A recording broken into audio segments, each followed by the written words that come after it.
If your cruise leaves out of Miami, let me tell you a few secrets. First off, the Port of Miami is actually in downtown Miami. Now, it used to be you would have to drive through downtown Miami in order to get to the ships. Thankfully, they have built a tunnel that actually takes you under the water so you can avoid all of the downtown traffic. You do still have to deal with traffic because it's Miami, but it's much easier now than it used to be, many years ago. When you're thinking about going to the Port of Miami, you probably think that you need to fly into Miami Airport or MIA. That's not true, and I actually strongly recommend against flying into MIA in most circumstances. So, MIA, Miami International Airport, is on a map closer to the port, and it has the word Miami in it, and you're trying to get to Port of Miami, so Miami Airport makes sense. Honestly, MIA tends to have higher cost flights and they have specific requirements that their transportation companies have to abide by. So your options for transportation to the port are more limited and more costly. So I have found that flying into MIA is a big no no for me.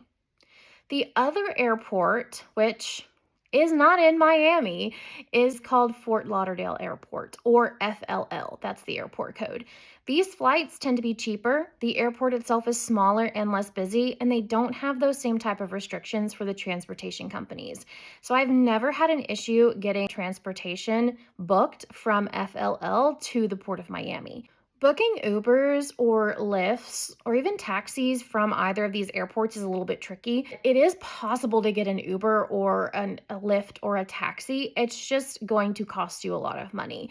So if I were you, I would book through a third party company, a local company. And if you're looking for my personal recommendation and who I book through every single time, it's MJS Transportation.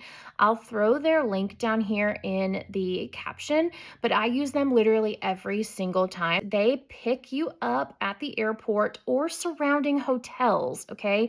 So if you want to fly in early and spend the night in Fort Lauderdale, as long as you are staying in one of their approved hotels, they'll come pick you up and they will drive you to the Port of Miami, let you off. It's $20 a person, okay? And if you're a big group, it's actually even cheaper. So I literally use them every single time.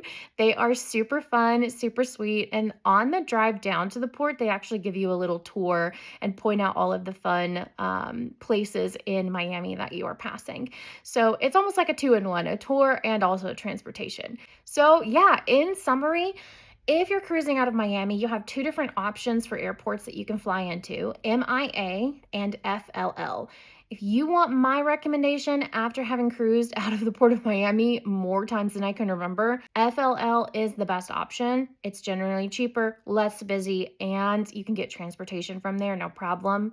MIA, on the other hand, if you are coming in internationally, MIA might be your best choice, but check Fort Lauderdale first.